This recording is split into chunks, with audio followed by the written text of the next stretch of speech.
I suggest we give the floor to Humaira Ikram, Garden Design Course Lecturer at the KLC School of Design, London. And right after that, we're going to move on to the panel discussion. Thanks for... and thank you to Vera for that really insightful talk. So I'm going to be here talking about sustainability and environment and how we teach that at the Garden Design School that I work at in London. You do want to see? So, KLC, just a little bit about that.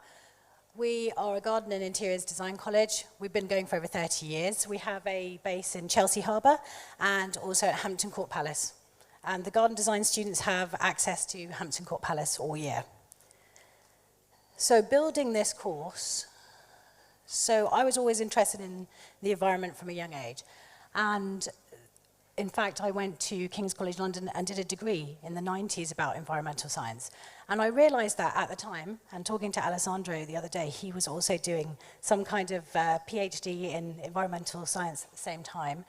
We realized that there was a lot of things that we could do, but nobody was doing them because they thought we were slightly crazy and worried about the environment.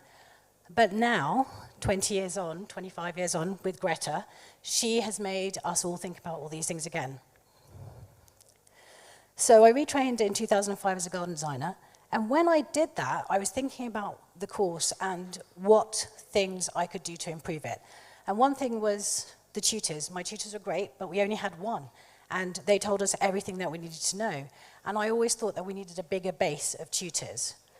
Design process was everything, which you have to learn, but there is a lot more to building a garden and a space. Sustainability and environment wasn't mentioned at all, and that was 10, 15 years ago, but still it should have been part of the curriculum. Creativity was kind of lost. We did things because we were told how to do them, a little bit like James is saying about landscape architecture. Teachers were telling us what to do, tutors were telling us what to do, and we were doing that. And we weren't thinking enough for ourselves. And technical skills, it was 10 years ago, so we didn't have many of those as well. And industry contacts. I realized that everything in this business is about contacts and collaborations. So if you want to get anything done, you need to know people as well. And that was the final thing. It lacked excitement. What we want to do is have exciting projects so people can go and do something different, especially if you're going to change your life and become a garden designer rather than a landscape architect. Lots of the students I have are career changers. We want to give them something exciting to look forward to. So the KLC course in itself is a part-time course, and it's 1 year, and it's garden design, and it's not landscape architecture. But when the students come out, we do often have to go up against landscape architects for jobs. It's vocational, so I go to studios like Andy's and other places and say, what do you want? What do you want from our students? Let's build that into the course. Skills and tools, that's all of the technical stuff, so Vectorworks, SketchUp, Photoshop, InDesign, all of those things that you need to put together a really professional looking design, but also things like sketching and understanding all the processes. Creativity, so everybody has a sketchbook, and we make people draw with pencils and pens, and that's where you always start. We've definitely added a whole module on environmental awareness and sustainability because it was lacking. And again, enthusiasm and excitement, because we want to give you really cool projects to design. So, the whole business is about collaborations. So, tutors are the main place where we start. So we've got a big, diverse range of tutors. We have 7 garden designers and 3 working landscape architects. And we also have a garden historian. And as well as those main tutors, we also have lots of specialist tutors. Taking your pictures. So from Andy Sturgeon's office, I said, send me the most intelligent person you have.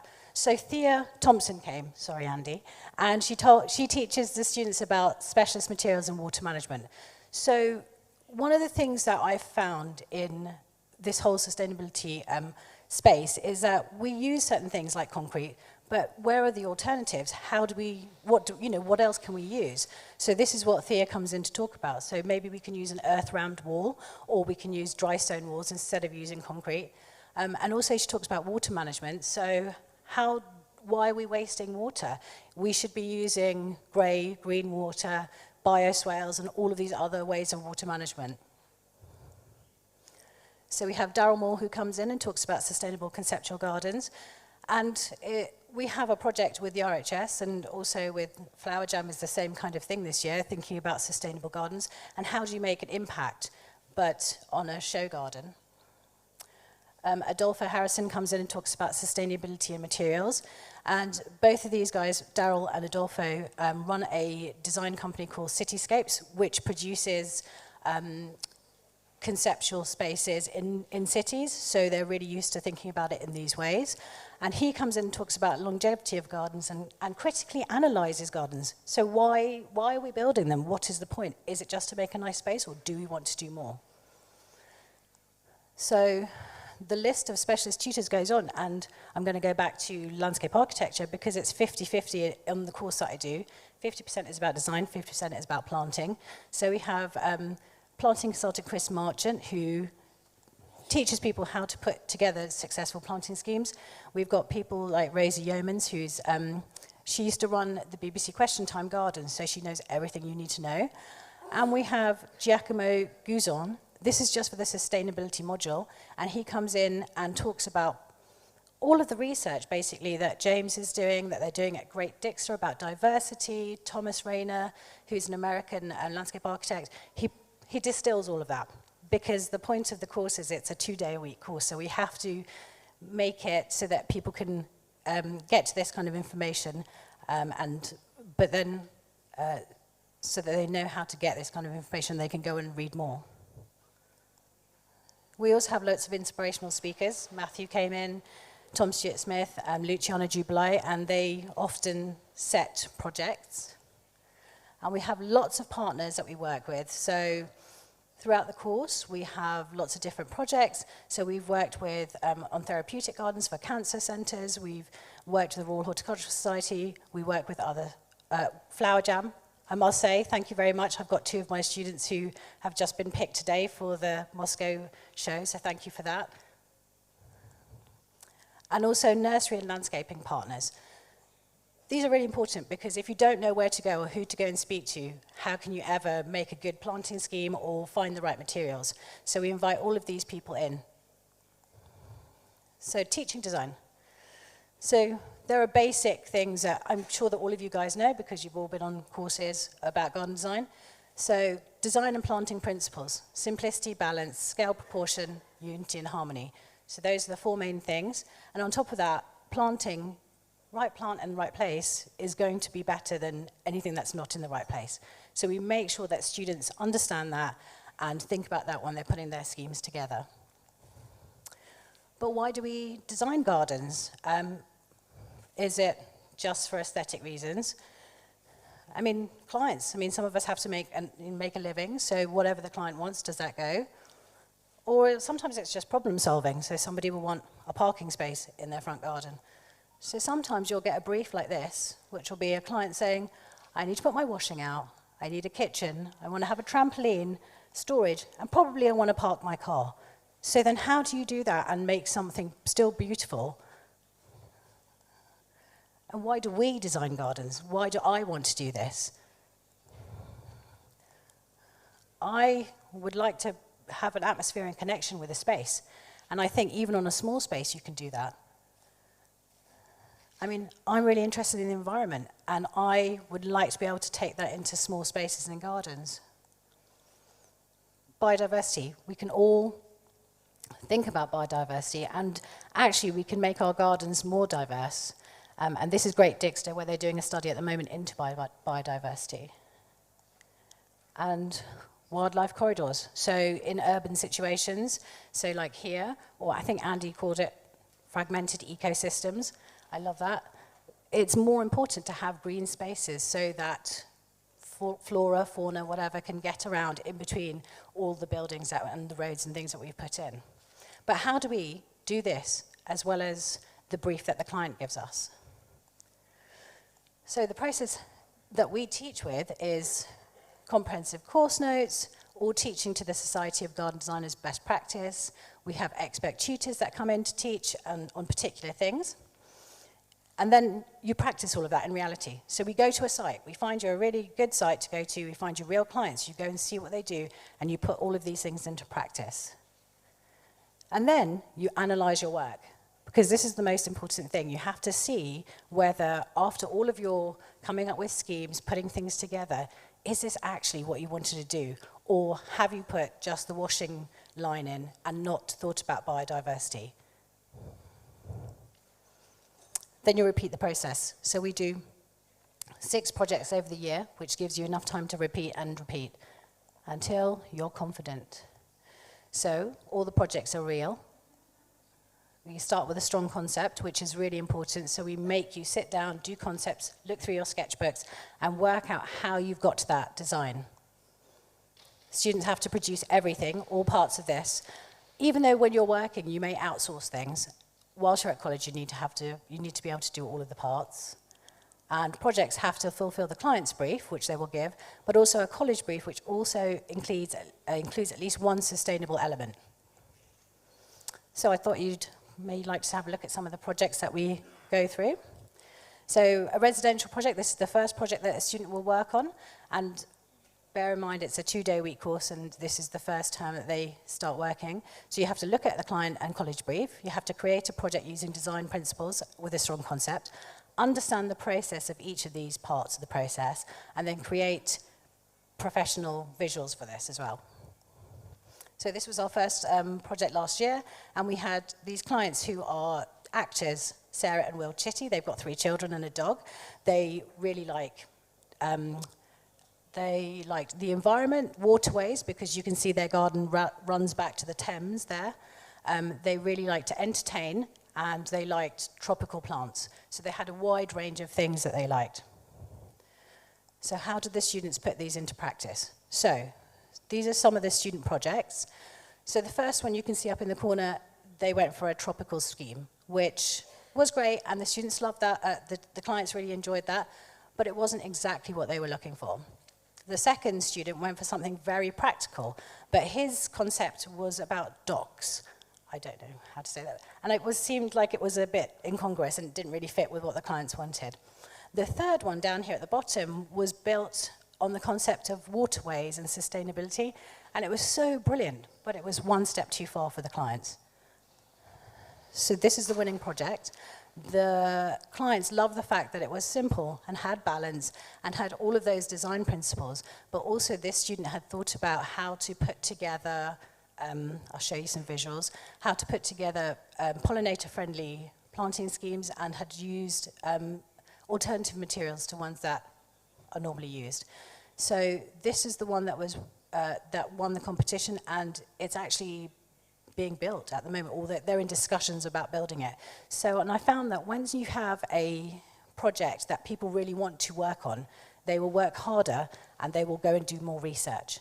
So, the next project we do is a sustainable show garden, and we do that with the Royal Horticultural Society.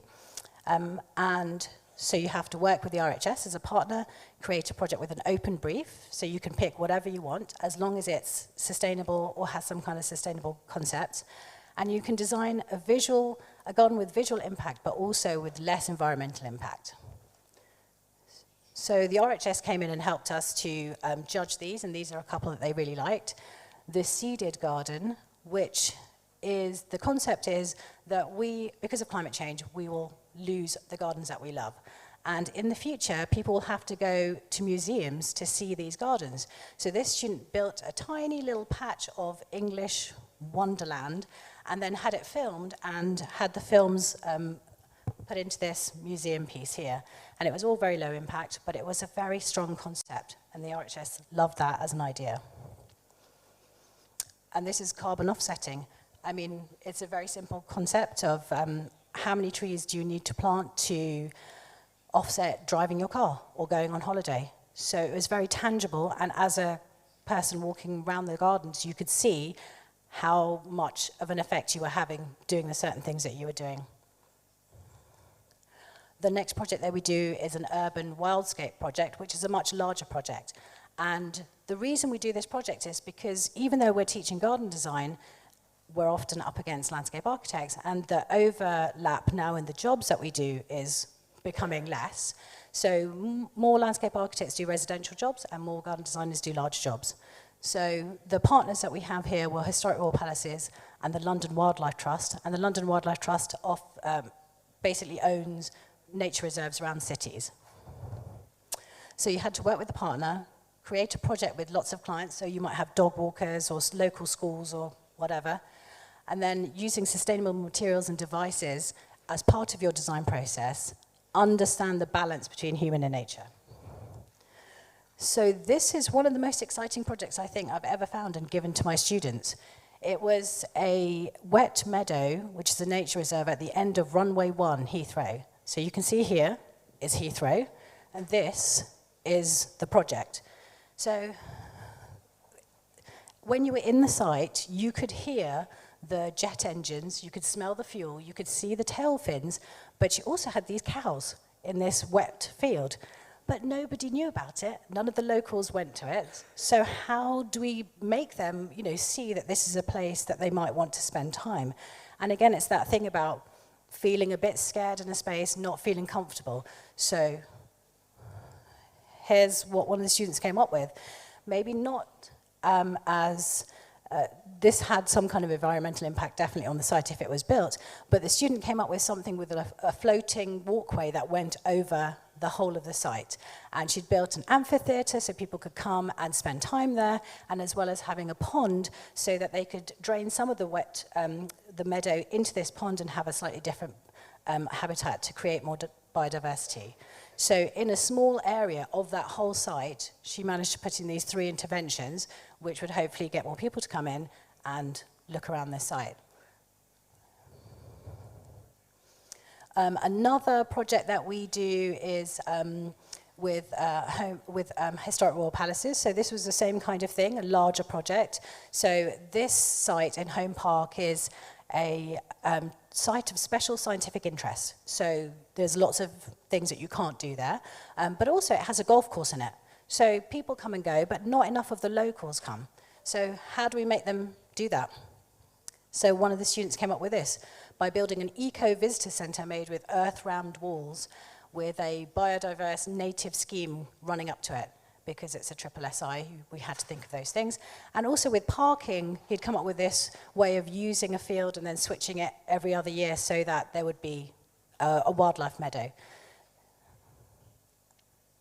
And then this is another option for that particular project, which was looking at less of a visual impact on the site. So this student had dropped all of her pathways, was using FSC wood, which was better quality, and also from the Stewardship Council.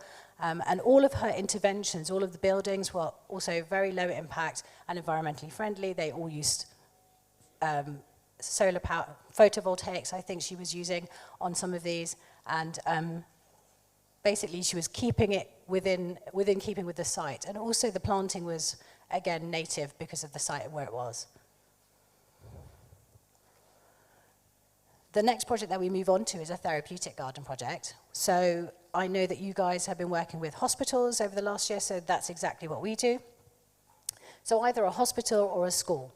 So you have to work out who the project is with, create and research a therapeutic garden which has its own foibles that you have to research and look into, using sustainable materials and devices as a part of your design process. So at this point, we want you to do that the whole way through your process, and understanding the process of designing the garden with health and safety as part of its remit for children or patients. So this is the least inspiring space you can think of. It's a school for 1,000 children in London, and they had a unit for autistic children, and there were 25 children in this unit, and they had this tiny little bit of tarmac. Actually, it's not that small, it was quite big, but it was a bit of tarmac with a basketball hoop. And I just thought, we could do better. We can give them something better. And the school wanted us to come in and redesign this space. Thank you. Yeah. So the school wanted us to come in and design this space, and they didn't have any funding. They weren't probably going to build it, but they were really interested in what we could come up with. So the students went in, did all the surveying, did the site surveys, worked through the whole process, and came up with some designs. So 3 different students here. The first student at the top was looking at neural and computer networks, because most of the kids who were in the unit, we'd ask them what they wanted, and they quite like computer games. So on a design, if I was looking at that on its own, I would think, brilliant, that makes total sense to me, and the students will love that. But they really didn't. They didn't get it at all. So we're like, okay. The next one was talking about biodiversity and making it accessible to students. So they had these movable pods, which you could move around the garden and make it more, so you could use it in a variety of ways, the space. The students also didn't like that. I mean, I thought it was good. The third one at the bottom here was everything that the students wanted, but it was a bit brash. But it had an area for growing food, an area for playing, a quieter area. And the students really loved that because it had a video, which I'm afraid I don't have today, but they loved a video that made it real. But the one that won this competition was this one, which seems really simple. Simple, basic, but then you come down to those basic design principles, simplicity, unity, and this has all of those. But the thing that made this one stand out to the school and to the students was that they thought that the student really understood them. And they felt that connection. And so if you think back to why do we build gardens, it's because we want to create atmosphere or a connection or something that makes the people who are going to use that space feel something. And this was that garden. And even though it's very simple, it has all the elements to it, and it did have sustainable materials apart from the AstroTurf, because there wasn't any other way to do that, but that's fair enough. He had thought about all the trees in the space, and they had berries on them for birds to come in, and so he'd made it a much gentler place than it was in the first place, and it has all the stuff. So this one is also, thank you.